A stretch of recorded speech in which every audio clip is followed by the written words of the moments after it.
এই রমজানের কত গুরুত্ব, আজ থেকে ১৫০০ বছর পূর্বে নবীর জামানাতে খুব কষ্টকর রোজা রাখার নিয়ম ছিল। কেমন জানেন? ইফতারের পরে পরে মাত্র ১ থেকে ১.৫ ঘন্টা সময় থাকতো, তারপরে আবার আগামীকালকার জন্য নিয়ত করে নিতে হতো। তাহলে কয় ঘন্টা হচ্ছে? প্রায় 22.৫ ঘন্টা। 22.৫ ঘন্টা পর্যন্ত অনাহারে থাকতে হতো। এটা নবীর জামানাতে ছিল। কত কষ্টকর! কার কারণে আজকে আমরা এত উপকার পেয়েছি জানেন? ওই নবীর সাহাবীটার নাম আপনাদের সম্মুখে ব্যক্ত করব, এবং সেখানে আল্লাহ পাক কোরআনের আয়াত অবতীর্ণ করেছে। আমি সেই ঘটনার দিকে এগিয়ে যাচ্ছি। আমার মা বোনে, আমি সরাসরি চলে যাচ্ছি কোরআনের আয়াতের দিকে, শানে নজুলের দিকে লক্ষ্য করুন। পারা নাম্বার 2 আর সূরার নাম্বারও হচ্ছে 2 এবং সূরা বাকারা পৃষ্ঠা নাম্বার 7। ভাইরা আমার, মা বোনেরা,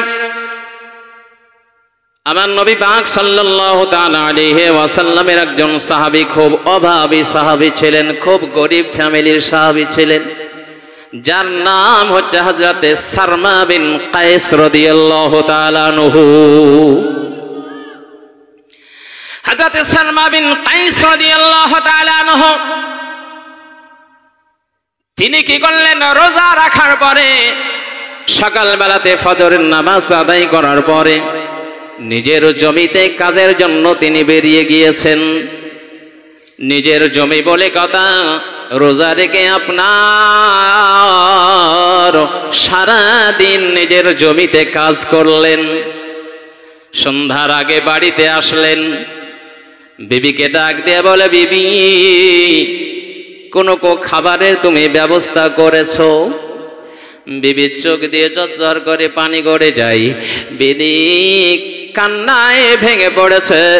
বিবি ডাক দিয়ে বলে, ওগো আমার মাতার তাজ আপনি, ওগো আমার মাতার মুকুট, ওগো প্রাণের স্বামী, বাড়িতে কোনো খাবার নাই, ফলে আপনার ইফতারের কিছু ব্যবস্থা করতে পারিনি, আপনার কোনো খাবারের ব্যবস্থা করতে পারিনি, আপনার জন্য কোনো আহারের ব্যবস্থা করতে পারিনি। ওগো প্রাণের স্বামী, আপনি আমারে ক্ষমা করুন, মাফ করে দিন। আল্লাহু আকবার, সুবহানাল্লাহ বিহামদিহি। আল্লাহর নবীর সাহাবী হযরতে সারমা বিন কায়েস রাদিয়াল্লাহু তাআলা আনহু বিবিকে কিছু বললেন না। বলে, ঠিক আছে বিবি, বাড়িতে খাবার নাই, দাও পানি, দাও পানি, পানি দিয়ে আমি রোজাটা খুলে দিই, আমি ইফতারটা খুলে দিই।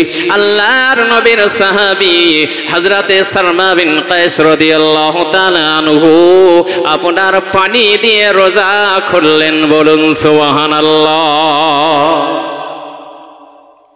এইরকম যদি বর্তমান সময়ে যদি কারো আপনারও হয়, সারাদিন রোজা রেখে মাঠে কাজ করেছে, বাড়িতে এসেছে, বিবিকে বলেছে খাবারও হয়নি নাকি? বিবি বলে, খাবার তো তৈরি করতে পারিনি। ওই বিবিকে কি বাড়িতে রাখবে? কি গো, রাখবে না তালাক দিবে? বাপরে, রোজা রেখেছে, সারা দিন মাথায় খাটতে, আর তুই বাড়িতে বসে বসে ট্যাংয়ের উপরে ট্যাং মেলিয়ে বসেছে, আমার জন্য খাবার তৈরি করতে পারিসনি। ওরে বাপরে, এ মার কে সে মার শুরু করবে। কিন্তু নবীর সাহাবীর কি ব্যবহার দেখলেন? কিছু বললেন না। আর আমরা কি করব? ও লাঠি পেলে বাস, লাঠি হেসে বলেও হাসে দিয়ে আপনার কোবাব, যা হয় হবে, পরে থানা পুলিশ। নবীর সাহাবীর দিকে লক্ষ্য করুন, তাদের আদর্শ দিকে লক্ষ্য করুন, তাদের আচরণের দিকে লক্ষ্য করুন। আল্লাহু আকবার, সুবহানাল্লাহি ওয়া বিহামদিহি। আল্লাহর নবীর সাহাবী হযরতে সারমা বিন কায়েস রাদিয়াল্লাহু তাআলা আনহু বিবিকে কিছু বললেন না। সারা দিন ক্লান্ত শরীর, তিনি আপনার কি করলেন?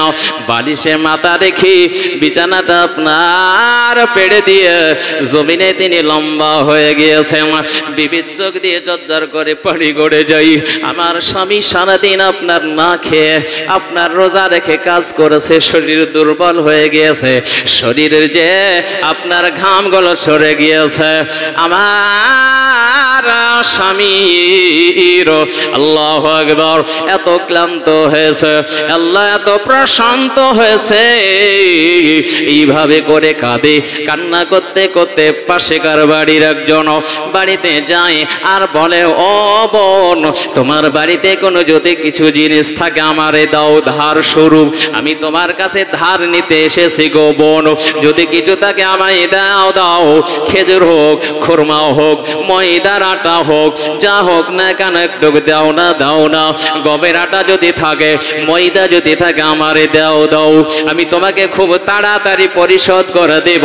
ওই মহিলাটির দয়া হয়ে গেল, ওনাকে আপনার কি করলেন, কিছু ধার শরীফ আপনার ময়দা দিলেন, ওই ময়দাগুলো তাড়াতাড়ি বাড়িতে নিয়ে আসলেন। আসার পরে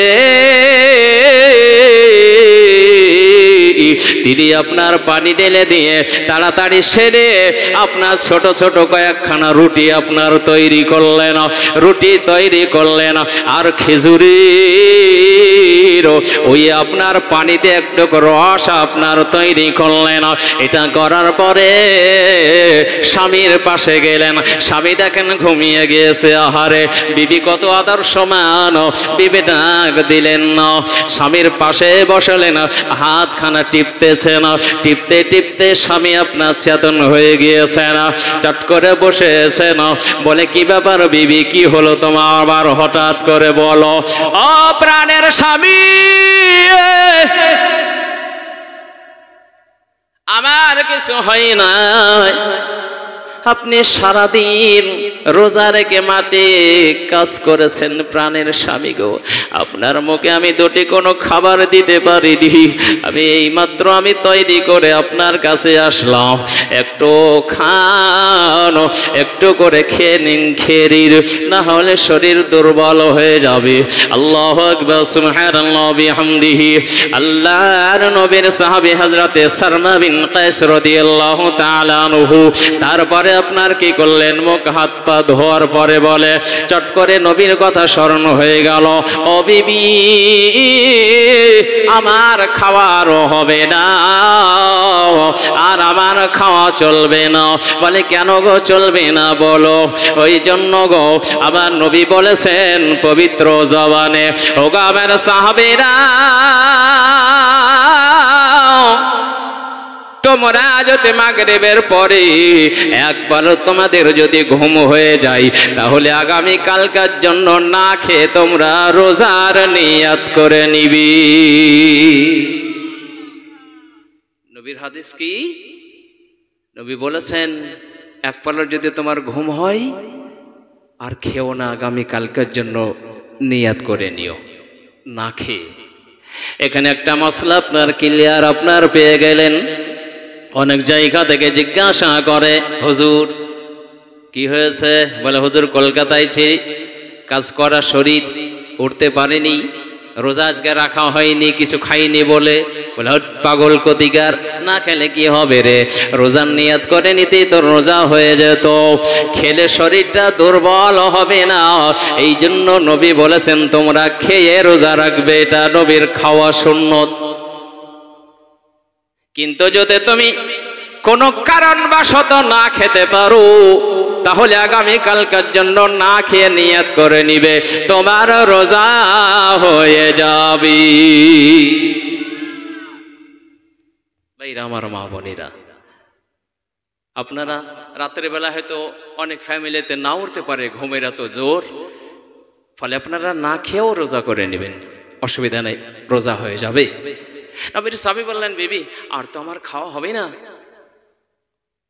নবীর সাহাবী যেমনই বলেছেন, স্বামীর কথা শুনে বিবি মাথা নত করে চোখ দিয়ে ঝরঝর করে পানি গড়িয়ে দেয়। স্বামী বিবিকে ডাক দিয়ে বুকে জড়িয়ে ধরে বলে, বিবি কান্না করিও না, দোয়া করো আল্লাহর দরবারে, আমি আজকে না খেয়ে রোজা যেন রাখতে পারি, সুস্থ যেন আমার শরীর থাকে, একটু আল্লাহর কাছে দোয়া করো, কেঁদো না, নার্ভাস হও না, নিরাশ হয় না বিবি, আল্লাহর কাছে দোয়া করো। আমার মা বোনেরা গো, এইভাবে করে আপনার কি করলেন, না খেয়ে রোজা রাখলেন। সকালবেলা হলো, ফজরের নামাজ পড়ে এদিকে সেদিকে যান। তারপরে যতটা বেলা অতিক্রম করে, যখন বেলা দুপুর আপনার হয়ে যায়, নবীর সাহাবী নামাজ পড়ার জন্য আসতেছিলেন, আর পথে চলতে পারেন না, দুর্বল শরীর, তিনি বেহুশ হয়ে জমিনে পড়ে যান। বেহুশ হয়ে জমিনে পড়ে যান। নবীর সাহাবীরা আসেন, দৌড়ায় এসে তিনারে সুস্থ করলেন। সুস্থ করার পরে বলে, ভাই কি হয়েছিল তোমার? বলে, ভাই বলো না, গতকালকে আমি কাজ করে শরীরটা আমার দুর্বল হয়ে গিয়েছিল, তারপরে আবার নারাজকে কিছু খেতে পাইনি, না খেয়ে রোজা রেখেছি ভাই গো, এই জন্য আমার শরীরটা দুর্বল হয়ে গিয়েছে। যেমনই আপনার বলা, হযরতে সালমা বিন কায়েস রাদিয়াল্লাহু তাআলা আনহু থেকে লক্ষ্য করে অন্যান্য সাহাবীরা কাঁদে, বলে আমার নবীর দরবারে কথাটা বলতে হবে। আমার নবীর দরবারে হাজির হয়ে যায় নবীর সাহাবীরা। নবীর দরবারে হাজির হওয়ার পরে বলে, আসসালামু আলাইকা ইয়া রাসূলুল্লাহ, আসসালামু আলাইকা ইয়া হাবিবাল্লাহ, আসসালামু আলাইকা ইয়া নবী আল্লাহ। আমার নবী বলেন, কি ব্যাপার গো, তোমরা কি অভিযোগ আমার কাছে নিয়ে এসেছো? বলে, ইয়া রাসূলুল্লাহ ইয়া হাবিবাল্লাহ, আপনার ওই সাহাবী হযরতে সালমা বিন কায়েস রাদিয়াল্লাহু তাআলা আনহু, গরীব আপনার সাহাবী, খুব দরিদ্র সাহাবী হুজুর গো, রোজা রেখে কাজ করতে গিয়েছিলেন, পরের দিনও না খেয়ে রোজা রেখে নিয়েছেন। হুজুর এত দুর্বল হয়েছে, চলাফেরা করতে পারে না, ইবাদত করতে পারে না দাঁড়িয়ে দাঁড়িয়ে। যেমনই এই কথাটি নবী আপনার শুনলেন, নবীর চোখ দিয়ে ঝরঝর করে পানি করে যায়। নবী কান্নায় ভেঙে পড়েছে। আল্লাহ পাক বলেন, আইনাল জিবরিল, ওগো জিবরিল কোথায় আছো? বলে, আনা সিদরাতুল মুনতাহা, ওগো আল্লাহ আমি সিদরাতুল মুনতাহাতে আছি। আমার আল্লাহ বললেন, যাও জিবরিল, তাড়াতাড়ি যাও, আমার নবীর দরবারে আমার সুসংবাদটা পৌঁছে দাও। জোরে বলেন, যাও খবরটা দিয়ে যাও, আমার নবী মাথা কোণর করে নিয়েছেন, আমি সব সহ্য করতে পারি, কিন্তু নবীর দুঃখ আমি আল্লাহ সইতে পারি না। যাও যাও, এই নবীকে আমাদের মহব্বত করতে হবে, এই নবীকে আমাদের ভালোবাসতে হবে। যদি নবীকে না ভালোবাসি, আপনার আমার ইবাদত সব বৃথা হয়ে যাবে। এই জন্য কবি নিজের ভাষায় বলেছেন, নবী ছাড়া জান্নাত পাবে না, প্রিয় নবীকে ভালোবাসো না, প্রিয় নবীকে ভালোবাসো না, নবী ছাড়া জান্নাত পাবে না, প্রিয় নবীকে ভালোবাসো না, প্রিয় নবীকে ভালোবাসো না। আল্লাহ বলেন কোরআন পাকে, যেজন পেতে চাও আমাকে, আল্লাহ বলেন কোরআন পাকে, যেজন পেতে চাও আমাকে, আগে ধরো গিয়ে নবীর দামান খানা, আগে ধরো গিয়ে নবীর দামান খানা,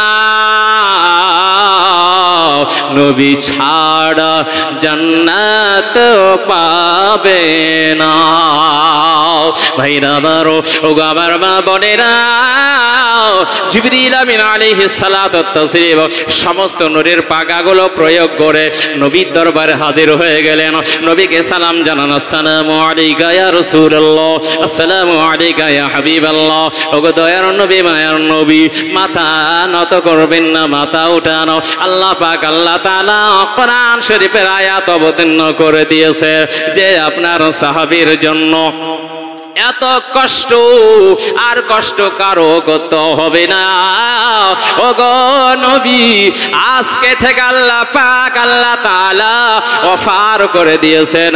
বলে ও আমার জিবরিল, বলো না কি অফার দিয়েছে?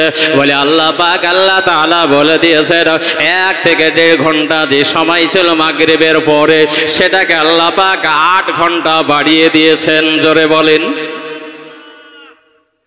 আমার আল্লাহ পাক আল্লাহ তাআলা বলেছেন সেই ভর রাত্রি পর্যন্ত খাবে, কোনো তাদের অসুবিধার নাই। আজকে থেকে এই নিয়ম আমি চালু করে দিলাম, আর এই নিয়মটা কিয়ামত পর্যন্ত আপনার উম্মাতানিদের উপরে লাগু হয়ে গেল। জোরে বলেন। কিয়ামত পর্যন্ত এই নিয়ম থাকবে, ভর রাত্রিতে খাবে। এত লম্বা চওড়া আমি সময় দিলাম শুধু আপনার ওই দুর্বল সাহাবীর কারণে। জোরে বলেন সুবহানাল্লাহ।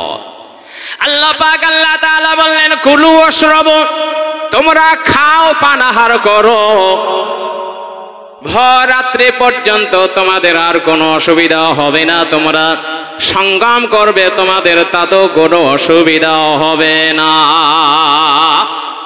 ভাইরা আমার, মা বোনেরা, তাহলে কতটা একজন নবীর সাহাবীর কারণে আমরা উপকার পেলাম। আমার মনে হয় ভাই সাহেব, যদি ওই নিয়ম থাকতো আজ থেকে 1500 বছর পূর্বেকার নিয়ম, আমার মনে হয় 90% মানুষ রোজাই বোধহয় রাখতো না, নাকি? ওরে বাপ রে বাপ, সেই 22-22.5 ঘন্টা কি অনাহারে থাকা যায় রে বাবা? আল্লাহু আকবার, কত সহজ হয়ে গিয়েছে। একবার মহব্বতের সহিত দরুদ শরীফ পাঠ করুন। আল্লাহুম্মা সাল্লি আলা মাওলানা মুহাম্মাদ ওয়া আলা আলি সাইয়্যিদিনা মাওলানা মুহাম্মাদ সাল্লি আলা মুহাম্মাদিন সাল্লি আলা মুহাম্মাদ হরদম জোবাসনে কালো পাক নামে মুহাম্মাদ হরদম জোবাসনে কালো শফিআনা মুহাম্মদ সাল্লাল্লাহু তাআলা আলাইহি ওয়াসাল্লাম। আমার ভাইরা, আমার মা বোনেরা, সেই নবীকে আমরা জীবনও কোনোদিন ভুলবো না। মৃত্যু পর্যন্ত আমরা নবীর মহব্বত নিয়ে পৃথিবী থেকে চলে যেতে চাই। এটাই আল্লাহ পাকের দরবারে আমাদের আবেদন নিবেদন, এটাই আল্লাহ পাকের দরবারে আমাদের প্রার্থনা। চিৎকার করে বলেন ঠিক না বেটি? এটাই তো আমাদের আশা। আল্লাহু আকবার। এই নবীকে আমাদের মহব্বত করতে হবে, এই নবীকে আমাদের ভালোবাসতে হবে। নবীর মহব্বত যদি আপনার আর আমাদের অন্তরে থাকে, ওই ব্যক্তি কোনোদিন বেঈমান হয়ে মারা যাবে না, এটা 100% গ্যারান্টি দিলাম। সেই নবীকে মহব্বত করুন। আসুন নবীর শানে কয়েক কলিনাতে রসুল পড়ি। আমি আবার ভাই সাহেবের আমি আলোচনার দিকে এগিয়ে যাব। আমার দেহ মন বলে নবী নবী, আমার দেহ মন বলে নবী নবী, আমার দুই নয়নে ভাসে ছবি, আমার দুই নয়নে ভাসে ছবি, আমার দেহ মন বলে নবী নবী, আমার দেহ মন। আমার সাথে সাথে একটু বলুন না, তাহলে কয়েকটা উপকার হবে। কি? নাম্বার 1, আপনার কাছ থেকে শয়তান পালাবে। নাম্বার 2, আপনার ঘুম ঘুম ভাব হলে সেটা কি হবে? দূর হয়ে যাবে। আর নাম্বার 3, আপনার ব্রেনটা সতেজ হয়ে যাবে, ফলে আপনাকে শুনতে ভালো লাগবে, বসে থাকতে ভালো লাগবে। মা বোনের আপনারাও পড়বেন, কিন্তু আস্তে আস্তে বলবেন, হ্যাঁ আস্তে আস্তে আপনারাও বলবেন। আর আমার ভাইরা একটু জোরে জোরে বলবেন, আমার দেহ মন বলে নবী নবী আমার। আর একটু জোরে বলুন, আমার দেহ মন বলে নবী নবী আমার দেহ মন নবী আমার দুই নয়নে ভাসে ছবি, আমার দুই নয়নে ভাসে ছবি, আমার দেহ মন বলে নবী নবী আমার দেহ মন বলে নবী নবী। ইয়া রাসূলুল্লাহ ইয়া হাবিবাল্লাহ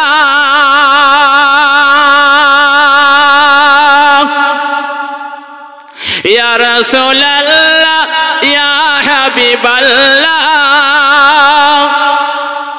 আপনি যে আল্লাহর নবী, ওগো আপনি যে আল্লাহর নবী, আমারও দেহ মন বলে নবী নবী আমার দেহ মন বলে নবী, আমার দুই নয়নে ভাসে ছবি, আমার দুই নয়নে ভাসে ছবি, আমার দেহ মন বলে নবী নবী আমার দেহ মন বলে নবী নবী।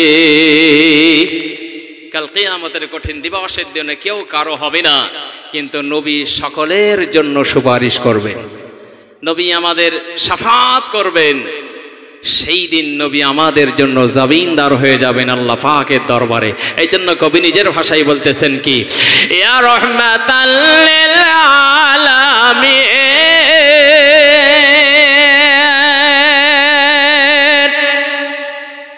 ইয়া রাহমাতাল লিল আলামিন,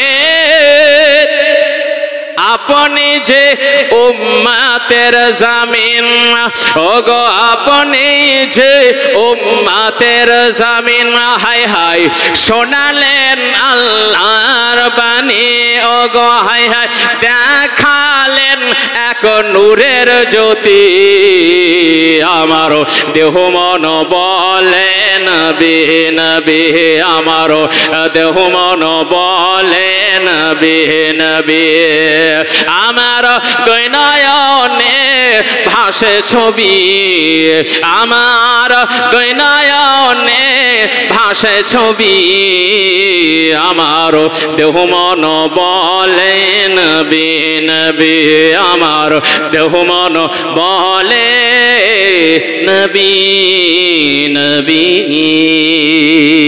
আল্লাহুম্মা সাল্লি আলা সাইয়্যিদিনা মাওলানা মুহাম্মদ ওয়া আলা আলি সাইয়্যিদিনা মাওলানা মুহাম্মদ সাল্লি আলা মুহাম্মাদিন সাল্লু আলা মুহাম্মদ হরদম জবান से निकालो पाक नामे मुहम्मद हरदम ज़ुबान से निकालो शफीआना मुहम्मद सल्लल्लाहु अलैहि वसल्लम। এখন রোজার বিষয়ে যদি আমি আলাপ করি আরো কয়েক ঘন্টা লেগে যাবে, আমি ওইদিকে যাব না, কারণ আজকে মেন যে বিষয়ে আমার ভাই সাহেব তিনি জালসাটা 12 বছর ধরে দেন, আলহামদুলিল্লাহ বলেন না আলহামদুলিল্লাহ। আমার হযরত দাতা মেহবুব শাহ আলিহ রহমা যিনি পাথর চাপড়িতে শায়িত, আলহামদুলিল্লাহ ওখানকার যিনি ইমাম হাফেজ কারি মাওলানা শওকত আলী সাহেব, এবং যিনি মুয়াজ্জিন হাফেজ না উনি কারি মাওলানা কামাল উদ্দিন সাহেব, আমার দুইটাই হচ্ছে ক্লাস ফ্রেন্ড আলহামদুলিল্লাহ। আমরা টাটা জামশেদপুর বিহারে, তখন বিহার ছিল, এখন ঝাড়খণ্ড হয়েছে, ফাইজুল উলুম মাদ্রাসাতে আমরা পড়াশোনা করেছি। শওকত ভাই সাহেব ছিলেন, ও কামালও ছিল। ওই কামালের গ্রামে আমি তারাবির নামাজও পড়ে এসেছি, গোবড়া গ্রামের নাম। আর সেখানেও আরও দুইটা সাথী আছে, একজন শওকত আলী বলে, একজন মাওলানা নাজিমউদ্দিন সাহেব বলে। তো কামালের সঙ্গে আমি মাঝে মধ্যে যাই। শওকত ভাইও ফোন করে, ভাই আসো, বেরিয়ে যাও। কিছুদিন আগে গেলাম, তারা সাক্ষাৎ হলো, মাশাআল্লাহ।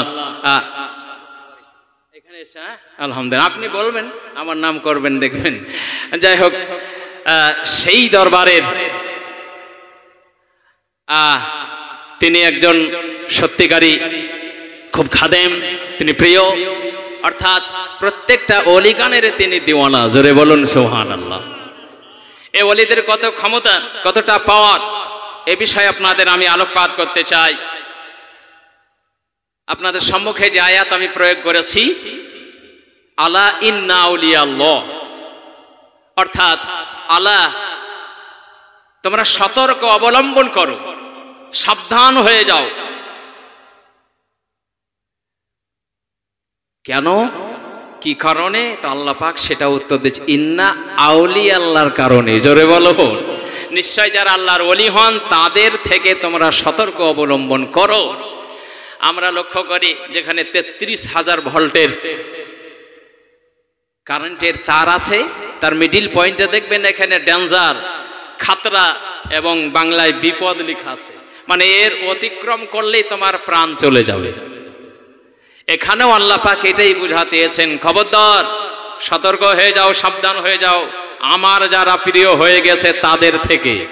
কারণ তাদের সম্পর্কে তুমি যদি সমালোচনা করো, ধারণা করো, তো তোমার ঈমান সঙ্গে সঙ্গে নষ্ট হয়ে যাবে।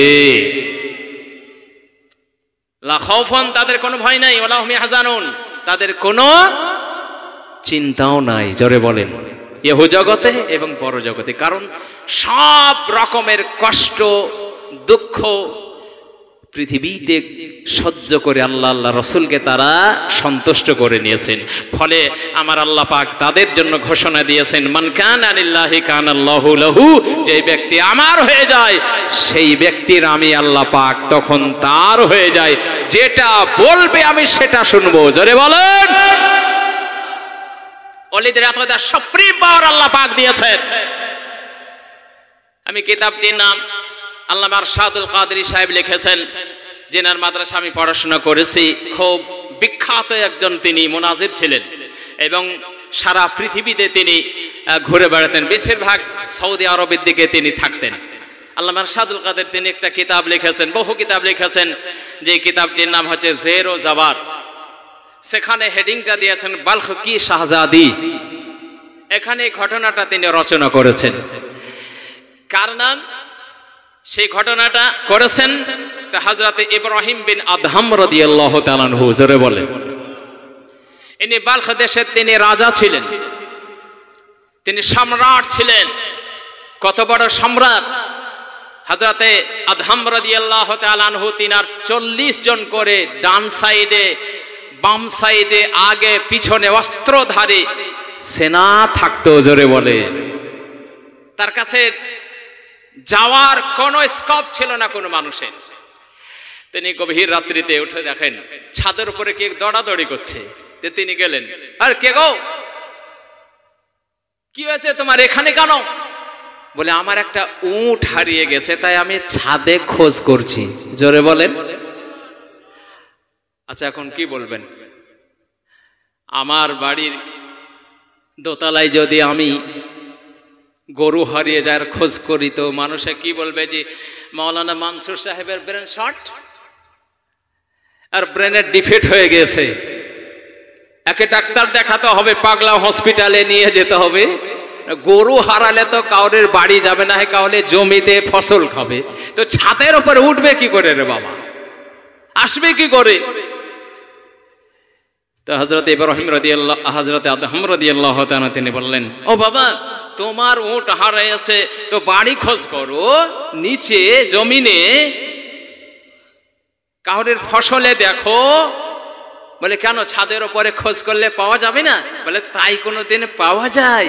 তো তিনি বলছেন, ও ভাই, যদি ছাদের উপরে গরু হালারে না পাওয়া যায় তো গদিতে বসে বসে আল্লাহকে পাওয়া যাবে। একটু জোরে বলুন না। আমার রসুলকে সন্তুষ্ট করা যাবে ভাই? হ্যাঁ না, তা তো ভাই করা যাবে না। এটা বলার পরে তিনি অদৃশ্য হয়ে গেলেন। জোরে বলেন। আর নাই, আউট হয়ে গেছেন। তারপরে গদিতে এসে বসলেন, মন খুব খারাপ, সারা দিন না খেয়ে টেনশন। আশ্চর্য ব্যাপার, যে কথাটা বলে কিন্তু এত মারাত্মক, এর মূল্য দেওয়া যাবে না। কি করা যায়, কোথায় যায়, কার কাছে যাই, কার কাছে শিক্ষা অর্জন করি? হঠাৎ করে আবার দেখছে একজন মানুষ চারিদিকে 40 করে চারিদিকে সবাই অস্ত্র ধারি নিয়ে একবারে দাঁড়িয়ে আছে, কেউ আসতে পাবে না বিনা পারমিশনে। তো উনি দেখছেন সরাসরি হযরতে আদহাম রাদিয়াল্লাহু তাআলা আনহু সিংহাসনে এসে হাজির। আসসালামু আলাইকুম। ওয়ালাইকুম আসসালাম ওয়া রাহমাতুল্লাহি ওয়া বারাকাতুহু। কি হয়েছে, আপনি এখানে? বলে কেন, কি হয়েছে, আমি আসতে পাবো না? বলে এতগুলো অস্ত্রধারী আমার সেনারা কি করছে? বলে তো সবাই তো অস্ত্র নিয়ে দাঁড়িয়ে আছে। জোরে বলুন। বলে কেন, নিষেধ করেনি? বলে কই, কিছুই তো বলেনি। কি ব্যাপার, আশ্চর্য ব্যাপার। বলে হুজুর, আপনি সিংহাসনে বসে আছেন, আল্লাহর রসুলকে খুঁজে পাওয়া যাবে না, এখানে এভাবে থাকলে হবে না। আল্লাহর রসুলকে খোঁজ করলে, তাদেরকে শান্তি দিলে, তাদেরকে খুশি করলে, রাজি করলে ওই জঙ্গলে যেতে হবে, আল্লাহর রসুল খুশি হয়ে যাবে। জোরে বলুন। এটা বলার পর আবার আউট। অবাক ব্যাপার, এই মেসেজ কে দিচ্ছে, কে আসছে আমার কাছে? হঠাৎ করে এই চিন্তা ভাবনা করতে করতে করতে সব রাজকীয় পোশাক খুলে ফেললেন, মাথার তাজ টুপি খুলে ফেললেন, পোশাক খুলে ফেললেন, জুতো খুলে ফেললেন, একটা ছিঁড়ে ফেটা পোশাক পরে বাড়ি থেকে ফকির ভেসে তিনি বেরিয়ে পড়লেন। জোরে বলো। কোথায় গেলেন? সরাসরি তিনি গেলেন, কোন শহরে গেলেন না, কোন পাহাড়ে গেলেন না, কোন পাড়ায় গেলেন না, কোন বাজারে গেলেন না, কোনো বিল্ডিং এ গেলেন না, কোনো ফ্ল্যাটে গেলেন না। বলে যেখানে আল্লাহ আল্লাহ রসুলকে খোঁজলে পাওয়া যাবে ওই জায়গাতে আমি ছুটে যাব।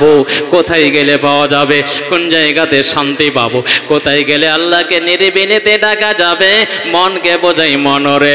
পাড়াতে থাকলে তো পাড়ার মানুষ আমাকে চিনে ফেলবে, গ্রামের মানুষ বললে ইনি আমাদের রাজা ছিলেন, সম্রাট ছিলেন, এইভাবে কেন, কি হলো আমাদের রাজা? বলে এখানেও থাকা হবে না। বলে চল চল চল, গভীর জঙ্গলে চলে যাব, সেখানে যাব, সেখানে কেউ আসবে না, যাবে না, আমার পরিচয় কেউ পাবে না, পাবে না। আল্লাহর ওলি হযরতে আদম রাদিয়াল্লাহু তাআলা আনহু গভীর জঙ্গলে চলে গেলেন, ওযু কমপ্লিট করলেন, যাই নামাজ খানা বিছায়া দিয়ে ছোট্ট একটা আপনার রুম তৈরি করলেন। ওই গাছের ডালগুলো, ওই গাছের পাতাগুলোতে একটা ছোট্ট আপনার ঘর বানাইয়া দিয়েছেন। সিংহাসনকে ছেড়ে দিয়ে দেখেন ডালপালার একটা রুম তৈরি করলেন। তারপরে সিজদায় পড়ে গেলেন, মাবুদ গো, আমি কত অন্যায় করেছি, আমি কত পাপের কাজ করেছি, কত আমি ভুল করেছি মাবুদ, আমার দ্বারাই কত পাপ হয়ে গেছে আল্লাহ, আমি এত বড় পাপী, বলে কি আমার গুনাহ ক্ষমা হবে না? আমাকে কি তুমি মাপ দেবে না আল্লাহ? তুমি আমাকে ক্ষমা কি করবে না? ওগো আল্লাহ, আমি সিংহাসনকে ছেড়ে এসেছি, রাজকীয় পোশাককে ছেড়ে দিয়েছি মাবুদ গো, শুধু তোমাকে পাওয়ার আশাতে, তোমার নবীকে সন্তুষ্ট করার আশাতে আল্লাহ তুমি আমার জীবনের গুনাহগুলো ক্ষমা করে দাও। দোয়া করে চোখ দিয়ে পানি গড়ে যাই। আল্লাহ পাকের রহমতের ঢেউ চলে আসলো। আল্লাহ পাক কোরআনের ভাষায় বলেছেন, ওরে আমার বান্দা বান্দিরা, আমি জানি আল্লাহ, আমি আমি তোদেরকে তৈরি করেছি আমি জানি পৃথিবীর বুকে যাবি তোরা মারামারি করবি অন্যায় কাজ করবি ভুল কাজ করবি কত পাপের কাজ করবি কিন্তু বান্দারে ওরা আমার বান্দিরে আমার রহমত থেকে তোরা নিরাশ হবি না আল্লাহ পাক বলেছেন লা তাকনাতু মির রাহমাতিল্লাহ খবরদার আমার রহমত থেকে তোরা নিরাশ হবি না পাহাড় সমতুল্য তোরা অন্যায় করেছিস আমার কাছে স্যালেন্ডার একবার হয়ে যা জোরে বলেন মাথা নত কর তওবা কর আমি আল্লাহ পাক কোরআনে বলে দিয়েছি ইল্লা মান তাবা ওয়া আমানা ওয়া আমিলা আমালান সালিহান ফাউলাইকা ইউবাদদিরুল্লাহু সাইয়্যাতিহিম হাসানাত ওয়া কানাল্লাহু গফুরুর রহিমা আমার আল্লাহ পাক আল্লাহ তাআলা বলেছেন আমার বান্দা বান্দীরা তুমি অন্যায় করেছো আমার কাছে মাথা নত করো স্যালেন্ডার হও তওবা করো ঈমান নিয়ে এসো ভালো আমল করো যদি ভালো আমল তুমি করতে শুরু করে দাও আমি আল্লাহ পাক আল্লাহ তাআলা তোমার সারা জীবনের অন্যায়গুলো নেই কাজের সঙ্গে আমি পরিবর্তন করে দিব জোরে বলে ওয়া কানা আল্লাহু গফুরুর রহিমা আল্লাহ পাক বলছেন আমি ক্ষমাশীল দাতাশীল ও আমার আদহাব আমার দরবারে তুমি এসেছো পৃথিবীতে এমন কোন মানুষ নাই যার টেনশন নাই চিন্তা নাই দুঃখ নাই নাই গো বাবজি বলেন যতই টাকাওয়ালা হোক না কেন পয়সাওয়ালা হোক না কেন যত বড় ব্যবসায়ী হোক না কেন সবারই টেনশন আছে টেনশন মুক্ত নাই একটা জিনিসের টেনশন দূর হয় টেনশন যায় আল্লাহ পাক বলেছেন আলা বিজিকরিল্লাহি তাতমাইন্নুল কুলুব আল্লাহ পাক বলেছেন একমাত্র টেনশন মুক্ত করার উপায় হচ্ছে আল্লাহর জিকির জোরে বলেন সুবহানাল্লাহ এই জিকির এই সাধনা যার ভিতরে থাকবে সে আল্লাহ ওয়ালা হয়ে যাবে জোরে বলেন ভাইরা আমার মা বোনেরা আল্লাহর ওলি হযরত আদম রাদিয়াল্লাহু তাআলা আনহু জিকির করতে শুরু করলেন জিকির করেন লা ইলাহা ইল্লাল্লাহ সবাই মিলে বলি লা ইলাহা ইল্লাল্লাহ মা বোনেরা আপনারা আস্তে আস্তে বলবেন লা ইলাহা ইল্লাল্লাহ লা ইলাহা ইল্লাল্লাহ লা ইলাহা ইল্লাল্লাহ লা ইলাহা ইল্লাল্লাহ আসমানের মালিক তুমি গো আল্লাহ জমিনের মালিক তুমি গো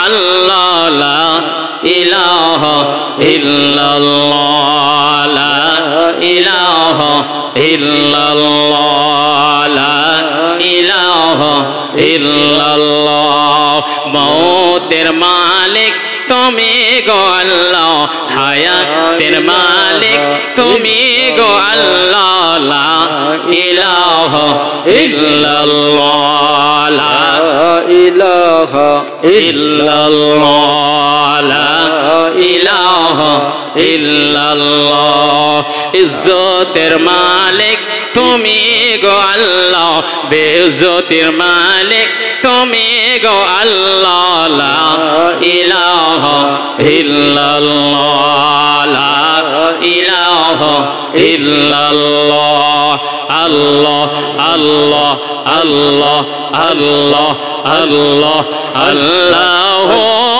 লা ইলাহা ইল্লাহু আল্লাহ আল্লাহ আল্লাহ আল্লাহ আল্লাহ আল্লাহ লা ইলাহা ইল্লাহু লা ইলাহা ইল্লাল্লাহু মুহাম্মাদুর রাসূলুল্লাহ সাল্লাল্লাহু তাআলা আলাইহি ওয়াসাল্লাম জিকিরে লিপ্ত হয়ে গেলেন আল্লাহর ওলি হযরতে আদহাম রাদিয়াল্লাহু তাআলা আনহু জিকির করছেন সাধনায় লিপ্ত হয়ে পড়লেন করতে করতে আল্লাহু আকবার নানা রকমের খাবার থাকতো রাজদরবারে আজকে সেই খাবার নাই আজকে সেই খাবার নেই, শরীর দুর্বল হয়ে গেছে। যে গালগুলো মাংস জমেছিল, টাইট ছিল, সেটা লুজ হয়ে গেছে। শরীরের চামড়াগুলো সব লুজ হয়ে গেছে। খাবার নাই, পেটে খুব খিদা লেগেছে। কি করবেন? জীবনে কোনোদিন কর্ম করেননি, কাজ করেননি। তিনি কি করলেন? একটা কুড়োল নিলেন। কুড়োল আপনারা বোঝেন গো? কুড়োল কাকে বলে? যেটা দিয়ে লকড়ি কোবাই, কি বলেন? কুড়োল। ওই কুড়ুলটা নিয়ে বলেন, এই গাছের শুকনো কাঠগুলো কাটবো, জ্বালানি রূপে বাজারে বিক্রি করব, যা মূল্য হবে সেটা দিয়ে খাবার কিনে নিব, আর এখানেই আল্লাহ পাকের ইবাদত করব। জোরে বলেন। এইভাবেই করতে থাকেন, পেট ভরে খান না। আমরা যে রোজা রাখছি, ওরে বাপ রে বাপ, ভোর রাত্রি